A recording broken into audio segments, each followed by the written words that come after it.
ఇది చాలా చాలా కీలకమైనటువంటి సమావేశం. ఇవాళ మనందరం ఇక్కడ సమావేశమైనంటే దాని వెనుక రాజకీయాలు లేవు. దాని వెనకాల రేపొద్దునే ఎన్నికలు ఉన్నాయి, దానిలో ఓట్లు వేయమని అడిగేటటువంటి విషయం ఇది కాదు.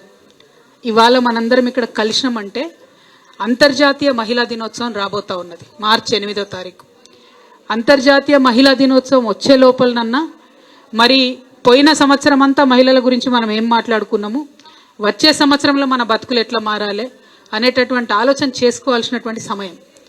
అది ఒక్కరోజే చేస్తే సరిపోతుంది అక్క అంటే సరిపోదు. సంవత్సరం అంతా కూడా మనం మన కోసం పనిచేసుకుంటూనే ఉన్నాం. కానీ బర్త్డే వచ్చినప్పుడు స్పెషల్గా ఎట్లుంటుందో మహిళా దినోత్సవం వచ్చినప్పుడు మాత్రం మరింత ముఖ్యంగా మహిళల గురించి ఆలోచించుకోవాల్సినటువంటి అవసరం ఉంటుంది. ఎవరమైనా సరే సింహావలోకనం అంటారు. అంటే ఏంటంటే సింహం ఒక 3 అడుగులు ముందుకేసినాక ఒక్కసారి వెనక్కి తిరిగి చూసుకుంటుంది అన్నట్టు. చూసుకొని ఓకే కరెక్ట్ తోవలనే పోతున్నామా, ఎటు దిక్కు పోవాలని ఆలోచన చేసుకుంటుంది. దాన్ని సింహావలం. ఇవాళ ఇక్కడ ఇంతమంది మహిళా సింహాలందరం కూడా కలిసి తెలంగాణ ఆడబిడ్డలము మరి ఎటు దిక్కు పోతున్నాము, ఇక ముందు మన భవిష్యత్ తరాల బిడ్డలను ఎటు దిక్కు నడిపియాలి అని ఆలోచన చేసుకోవడానికే ఇవాళ ఈ మీటింగ్ పెట్టుకోవడం జరిగింది. ఇక్కడ ఉన్నది నిజంగా కూడా మొత్తం ఒక్కొక్కరు పవర్ఫుల్ మహిళలు. మీకు ఒక్క విషయం అర్థమైతే తెలంగాణ వ్యాప్తంగా నరనరాన గ్రామ గ్రామాన్ని అర్థమైపోయినట్టే. మీకు తెలుసు డాక్టర్ ఏం చేస్తాడు, మనకు జ్వరం వస్తే డాక్టర్ దగ్గర పోతే చిన్నగా ఒక సూది ఒక దగ్గర ఇస్తాడు. కానీ ఆ సూది నరానికి ఎట్లయితే వెళ్ళిపోతుందో ఇవాళ నేను ఇక్కడ మీకు చెప్పే మెసేజ్ తెలంగాణ వ్యాప్తంగా పోతుందన్న విషయం నాకు తెలుసు. మీరు ఒక్కొక్కరు 10,000 పెట్టు ఇక్కడ ఉన్న వాళ్ళంతా కూడా. అందుకే మళ్ళొక్కసారి మీ అందరికీ కూడా హృదయపూర్వకంగా మీ సమయము, ఇల్లు, పిల్లలు అన్నీ వదిలేసి ఇక్కడికి వచ్చినందుకు మనస్ఫూర్తిగా అందరు కూడా ధన్యవాదాలు తెలియజేస్తూ ఉన్నా. మరి ఇవాళ ఆలోచించుకోవాల్సిన విషయం ఏంటంటే తెలంగాణ రాష్ట్రం రాకముందు మనం కొట్లాడినాం. ఖచ్చితంగా రాష్ట్రం రావాలి అని మనందరం వెంటబడ్డం, కొట్లాడినాం. రాష్ట్రం వస్తే మనకు ఆడబిడ్డలకు బతుకు మంచిగా ఉంటుంది, ఇబ్బంది ఉండకుండా ఉంటుంది అనుకున్నాం. ఇక్కడ చాలా మంది బీడీ కార్మికులు ఉన్నారు, అక్క చెల్లెలు సోదరులందరూ కూడా. వాళ్ళందరం కూడా ఎట్లా కొట్లాడినాం. అంతకుముందు ఆంధ్రలో ఉన్నప్పుడు మనకు బీడీల గురించి పట్టించుకున్న పరిస్థితి లేదు ఆంధ్రప్రదేశ్లో ఉన్నప్పుడు. కానీ తెలంగాణ వచ్చినాక బీడీ పరిశ్రమ, బీడీలకు సంబంధించినటువంటి కష్టాలు తెలుసు కాబట్టి మరి ముఖ్యమంత్రి ఆనాడు కేసీఆర్ గారు బీడీ కార్మికులందరూ కూడా పెన్షన్ ఇస్తామని మాట ఇచ్చిండ్రు. అన్నట్టుగా ఇచ్చుకుంటూ పోయినాం. అట్లనే తెలంగాణ రాష్ట్రంలో మహిళలందరి కోసం కూడా అనేకమైన కార్యక్రమాలు చేసుకున్నాం.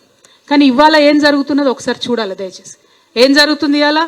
ఇతర ప్రభుత్వం కేసీఆర్ గారు పక్కకు తప్పుకొని రేవంత్ రెడ్డి గారు వచ్చి కరెక్ట్గా 13-14 నెలలు అయింది. క్రైమ్ రేటు 20% పెరిగింది. క్రైమ్ రేటు 20% పెరిగింది. మహిళలు ఎక్కడ కూడా సేఫ్గా ఉన్నామా, ఇంటికి పోతామా అనేటటువంటి పరిస్థితి ఉన్నది. కాలేజ్కి ఆడపిల్ల పోయిందంటే ఇంటికి వచ్చే వరకు రందేటటువంటి పరిస్థితి ఉన్నది. శివారు ప్రాంతాలలో ఎవరైనా ఇల్లు కట్టుకొని ఉన్నారంటే దొంగలు ఎప్పుడు పడి ఉన్నది దోసుకపోతారు అనేటటువంటి పరిస్థితి ఉన్నది. ఇవాళ పొద్దున్నే మళ్ళా లొల్లి ఏంటిది, శివాలయంలో ఎవరో తీసుకుపోయి ఏందో వేసిరట హైదరాబాద్లో ఓల్డ్ సిటీలో. కథం షురు. 10 ఏళ్ళలో ఎప్పుడన్నా విన్నారా అమ్మ ఇటువంటి? ఎవరన్నా హిందూ ముస్లిం అని కొట్టుకున్నారా కేసీఆర్ సార్ ఉన్నప్పుడు? ఒక్కటంటే ఒక్క కమ్యూనల్ వైలెన్స్ ఇన్సిడెంట్ కాకుండా 10 ఏళ్ళు మనం భద్రతగా కాపాడినాం. ఇవాళ 14 నెలలైంది ఈ ప్రభుత్వం అధికారంలోకి వచ్చి. రోజు ఒక లొల్లి. అయితే ఒకరోజు ఈ ఊర్ల లొల్లి, ఒకరోజు ఆ ఊర్ల లొల్లి. మొన్న ఆసిఫాబాద్ పోయినా నేను జైనూర్లో, అక్కడనైతే 3 నెలలు కర్ఫ్యూ పెట్టి ఇంటర్నెట్ కూడా బంద్ చేసినటువంటి పరిస్థితి అక్కడ ఉండే. అంటే అంత ఘోరమైనటువంటి పరిపాలన, శాంతి భద్రతలను దగ్గర పెట్టుకోలేనటువంటి పరిపాలన. ఏం కోరుకుంటామమ్మ మనం ఆడవాళ్ళం? 2 విషయాలు కోరుకుంటాం. ఒకటి, మనము మన పిల్లలు భద్రంగా ఉండాలి. 2, మనకు భవిష్యత్తు మీద ఒక భరోసా ఉండాలి. ఇంతకు మించి మనకేం పెద్ద పెద్ద కోరికలు ఉండవు. మనం భద్రంగా ఉండాలి, మన పిల్లలు భద్రంగా ఉండాలంటే రాష్ట్రాన్ని ఏలుతున్నటువంటి పెద్దవాళ్ళు ఎట్లా ఆలోచన చేయాలి? ఒక పెద్దన్నలాగా, ఒక తండ్రిలాగా ఆలోచన చేసి మరి ఇవాళ ఆడపిల్లలు ఎటన్నా పోతున్నారంటే అక్కడ లైట్లు ఉన్నాయా లేవా, అక్కడ పోలీసు వాళ్ళు తిరుగుతున్నారా లేదా, అక్కడ సీసీ కెమెరాలు ఉన్నాయా లేవా, గివే ఆలోచన చేయాలి. కానీ అటువైపు ఆలోచన చేయడం లేదు ఈ ప్రభుత్వం. మీ అందరికి తెలుసు, ఊర్లలో నేను కూడా నిజామాబాద్ ఎంపీగా, నిజామాబాద్ పార్లమెంట్ సభ్యురాలుగా ఉన్నాం. అధికారంలోకి వచ్చినాక ఎంటబడి నిజామాబాద్ శివారు ప్రాంతాల వరకు కూడా లైట్లు పెట్టించి, సీసీ కెమెరాలు పెట్టించి అనేకమైనటువంటి ప్రయత్నాలు చేసినాం. కానీ ఈ సంవత్సర కాలంగా అసలు దాన్ని ఊసేలేదు. నిన్న కాక మొన్న అసెంబ్లీలో అడిగిన నేను ఎన్ని సీసీటీవీ కెమెరాలు ఉన్నాయని. మనం పెట్టిన వాటిలలో 70% కూడా పనిచేస్తలే వాటి. అంటే అంత దారుణంగా అసలు శాంతి భద్రతల మీద ఇంట్రెస్ట్ లేనటువంటి ప్రభుత్వం ఇక్కడ నడుస్తూ ఉన్నది. మిమ్మల్ని అందరినీ కూడా నేను కోరేది ఒకటే, హైదరాబాద్ కావచ్చు, ఏ జిల్లా కావచ్చు, మహిళలుగా మనం కోరుకునేది ఒకటే, భద్రత కోరుకుంటాం. ఆ భద్రత కోసం కూడా ఇలా కొట్లాడి ఉద్యమించాల్సినటువంటి సమయం వచ్చింది. ఇక రెండోది, ఎన్నికలలో అధికారంలోకి రావడానికి ఏం చెప్పిండ్రు? చాలా మాటలు చెప్పిర్రు మనకు. ఏమన్నారు? 18 ఏళ్ళు నిండినటువంటి ప్రతి ఒక్క ఆడబిడ్డకి స్కూటీ ఇస్తామని చెప్పారు. వచ్చిందా ఎవరికైనా స్కూటీ? చేతులు చూపించాలి. వచ్చిందా ఎవరికైనా స్కూటీ? ఒక్కరు కూడా రాలే. మీకు వచ్చిందా? ఏందక్క రాలే కదా. మీ బిడ్డకు వచ్చిందా? మన ఇంట్లో ఎవరికైనా వచ్చిందా? ఇవాళ ఆ స్కూటీ గురించి మనం అడగాలి. ఎందుకంటే ఆ స్కూటీ వచ్చేలో ఉన్నటువంటి వాళ్ళు వెళ్తారు కాలేజీలకు, కానీ వాళ్ళ తరఫున మనం అడగాల్సినటువంటి సమయం వచ్చింది. రెండవది, మీకు తెలుసు కేసీఆర్ గారు ఒక మానవతా దృక్పథంతో ఒక పేద ఇంటి ఆడపిల్ల కడుపుతో ఉంటే ఆశా వర్కర్లు ఇంటి దాకా వచ్చి మాట్లాడి చేయబట్టి ముట్టుకొని చూసి హాస్పిటల్కి తీసుకుపోయి అపాయింట్మెంట్ చూపించి మళ్ళీ ఇంటి దగ్గర దించిపోయేది. అదే ప్రసూత అయ్యేది ఉంటే కూడా ఇంటికి వచ్చి అంబులెన్స్ ఎక్కించుకపోయి కేసీఆర్ కిట్టు చేతిలో పెట్టి మళ్ళీ ఇంటి దాకా వచ్చి దించుకుపోయేది. ఇవాళ మీరు ఊర్లలో ఉన్నారమ్మా, ఇవాళ అవుతుందా ఆ పని? వస్తుందా అంబులెన్స్ మీ దగ్గరికి? ప్రభుత్వానికి పట్టి ఉన్నదా కనీసం? సరే, కేసీఆర్ కిట్టు మీద కేసీఆర్ సార్ బొమ్మ ఉన్నది కాబట్టి నీకు నచ్చలేదు అనుకుందాం. మరి ఇంటికి ఆడపిల్లకు నెల నెల 1000 రూపాయలు ఇచ్చిండు కదా కేసీఆర్ సార్.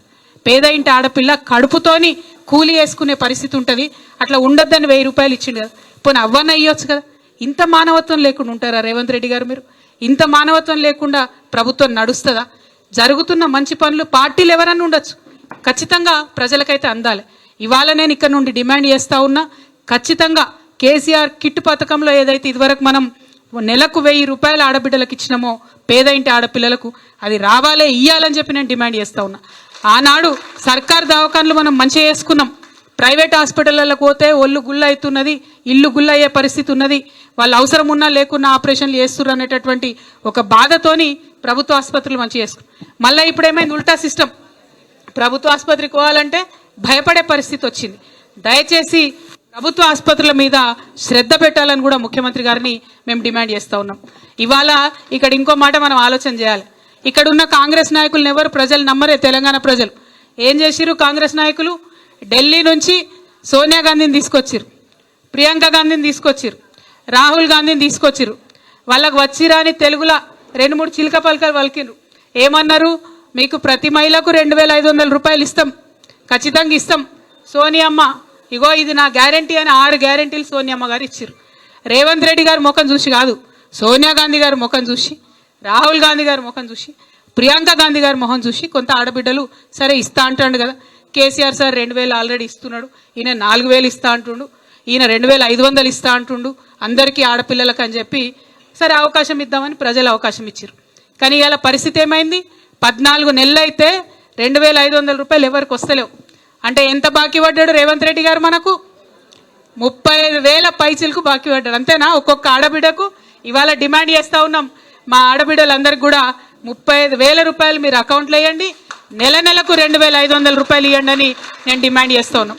మీరు ఇచ్చిన మాట తప్పితే ఏమవుతుందో తెలుసా? ఎంత ఘోరం అంటే నిన్న రాహుల్ గాంధీ వరంగల్ వద్దాం అనుకున్నారు. కానీ అదే వరంగల్ వీళ్ళు రైతులకు మాట ఇచ్చిరు, మేము రుణమాఫీ చేస్తాం, మేము రైతు భరోసా ఇస్తాం, మీకు ఎరువులు టైంకి ఇస్తామని అన్నారు. ఇయ్యలే. కాబట్టి రాహుల్ గాంధీ గారు నిన్న వరంగల్ వచ్చే ధైర్యం లేకుండా పారిపోయాడు పాపం. ఆయన తెలంగాణ బిడ్డలతో పెట్టుకుంటే ఎట్లుంటుంది మరి? అది అసలే వరంగల్ గడ్డ. అక్కడ మంచి మంచి వాళ్ళనే మనం రానియలే, వాళ్ళ పప్పులు ఉడకనియలే.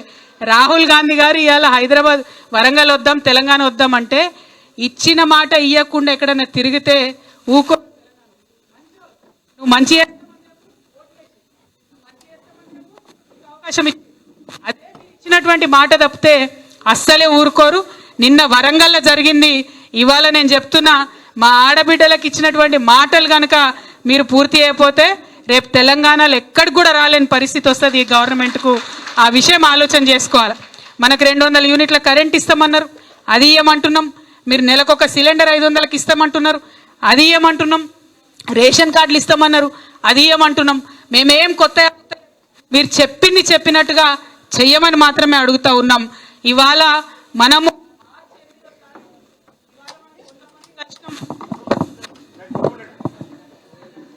ఇక్కడ రేవంత్ రెడ్డి గారు పంపింది మహిళా వ్యతిరేకులు మా మైకులు కట్ చేస్తున్నారు.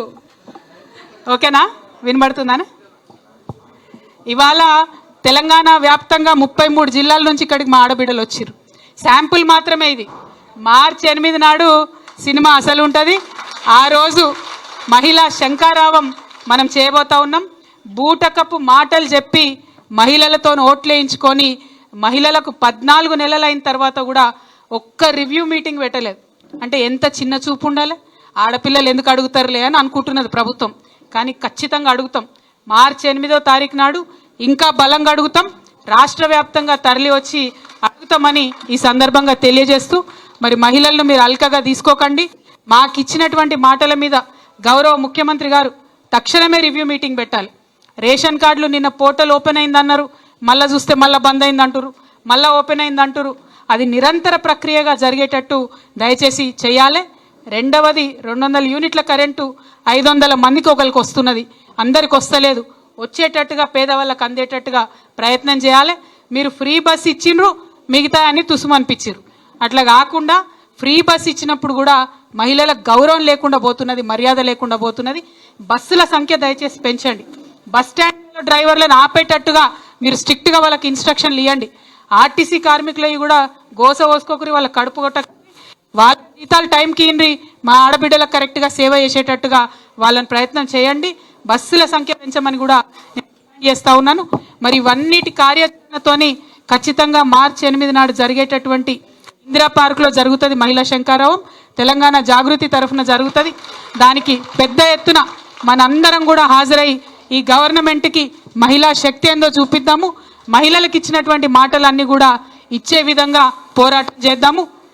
బీడీ కార్మికులు వచ్చిండ్రు, వాళ్ళకి ఇదివరకు మనం 2,000 ఇచ్చినాం, 4,000 ఇస్తామని ప్రభుత్వం హామీ ఇచ్చింది. ఆ 4,000 కూడా తక్షణమే ఇవ్వాలని కూడా మేము డిమాండ్ చేస్తూ, మరి అనేకమైనటువంటి మహిళా సమస్యల పట్ల కూడా ఇంకా పెద్ద ఎత్తున మాట్లాడడానికి మార్చి 8 మీటింగ్కి తరలి రావాలని తెలంగాణ ఆడబిడ్డలందరికీ కూడా తెలియజేస్తూ ఉన్నాను. ఇప్పుడు పోస్టర్ ఇనాగ్రేట్ చేసుకుంటాము. సో మీరంతా ఎక్కడోళ్ళక్కడ దయచేసి కూర్చోండి. పోస్టర్ ఇనాగ్రేషన్ చేసుకున్న తర్వాత మళ్ళీ మనం జిల్లాల వారీగా కలుసుకుందాం. Thank you. జై తెలంగాణ.